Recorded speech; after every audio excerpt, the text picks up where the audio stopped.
All right, hello and welcome. I'm going to teach you the basics of pinch pots. Pinch pots are some of the most basic kinds of pieces of pottery. We've got pottery that's made on a wheel. I have just a few examples right here. These were made on a wheel, so these are perfectly round, and these have a special kind of a glaze.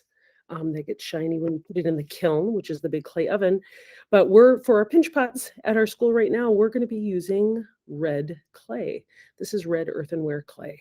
So let's take a look. So as soon as you get your little bit of clay, it's going to be a little bit cold, so you might have to warm it up in your hands. Okay. And you're going to start to kind of roll it in a ball. Okay. It's okay if it's not perfect. Perfect is boring. Okay. No such thing. But I'm generally just going to make it into the kind of shape of a 3D ball. Okay. Once you've got that, you're going to take your thumb. You're going to pretend this is a plum. And I want you to stick your thumb all the way in there. Don't go all the way through the clay, just enough to kind of get it almost to the middle. Once you've got that, then you're going to go ahead and start to pinch, pinch. This is why it's called a pinch pot.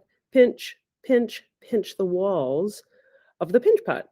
Okay, so you're starting to notice that opening is getting a little bit bigger. Okay, you also might notice that the walls will start to crack. Use your finger, use your thumb actually, if you can, because it's the strongest finger, and you're going to use that to smooth out any of these wrinkles.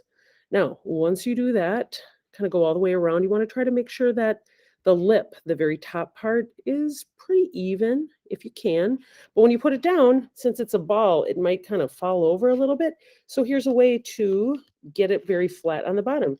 Just give it a few little taps. And I sometimes turn it around, turn, turn, turn, and then you've got a nice flat bottom. That's great. Now we can start the pattern. We want to be able to show a pattern. A pattern is something that repeats. So it could be lines that repeat, it could be shapes that repeat, or both. So let's take a look at some of our tools. They're pretty basic. Just a regular pencil. I've got some paper clips. I've got some texture mats. Now these are the clay kits just for the red clay. The ones for the white clay have slightly different tools. But let's see what we can do. I'm going to kind of smooth out the walls here. Now also in your clay kit that you've got at your table spot, there's something called slip. And slip is clay and water mixed together. Be careful. It is not chocolate pudding and it's not chocolate milk. Okay, it kind of looks like it because of the clay. But I'm going to use some of that. And what that slip does, it smooths out the wrinkles. Okay, so if you need a little help or if your clay is starting to dry out, go ahead and use that.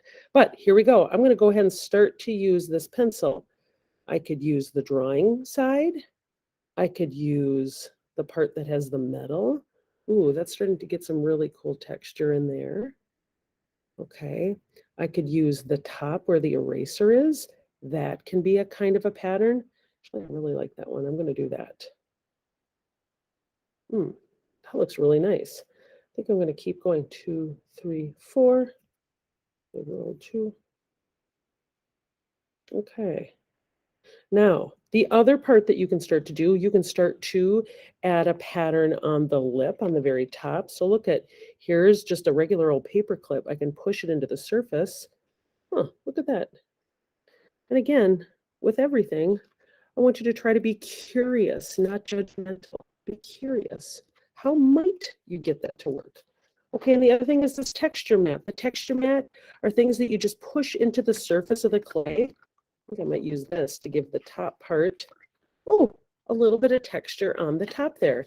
Now, you can also do some in the very middle if you'd like to. I did 1, 2, 3. I'm going to do some lines coming out, lines that repeat. Okay, I might go all the way around now that I think of it. Okay, and there we go. Now, if you're feeling a little adventurous, here's what I also want you to do. You could even try this pinch and pull method. Look at, and you only need 3 of these are little feet, little legs. 1, 2, 3, 1, 2, 3. Look at from the side. There are these itty bitty little legs. And that means that your little clay pinch pot is actually going to be able to sit up on these itty bitty legs. Now, do you have to have the legs? No. No, don't worry about it. But make sure with your pinch pots, what we're looking for is that you're showing a pattern of lines and shapes. And before you finish, make sure that you have your name on your paper. Okay, so we can carve your name. We'll carve your name on the bottom, no worries, before it goes into the big clay oven. It's going to get cooked, and then you will have a chance to paint it in black and white, similar to the Greek vases that you're going to learn about in class. All right, good luck. Let's get clazy.